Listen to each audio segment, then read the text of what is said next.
Lakas mo sa bagong video. So today, nag-drawing ako. Tingnan nyo lang. Siyempre dahil pangat ako mag-drawing, as you always know. Kaya pangat naman ako mag-drawing ano. Si Kojo napakapangit. Pangat ang drawing ko kay Jojo.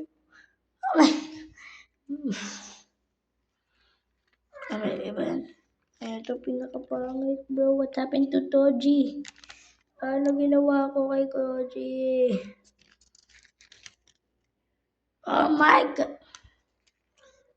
Robot. That's good. Robot. Good robot na.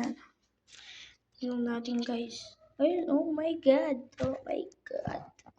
Yeah, maganda na siya. Yeah, may signature pa yan. Ang ganda niya. Bro, what? Ito pinakamalupit. Ay, iba naman to. Kala ko ito na yun. Si Ipo lang pala. Ipo. Kakaiba yung mukha. Pero pwede na ikatugon. Kakaiba lang yung mukha. Let's see kung ano yung nasa holo. Ah! Si Zenitsu. Oh my god. Yun lang guys. Bye-bye.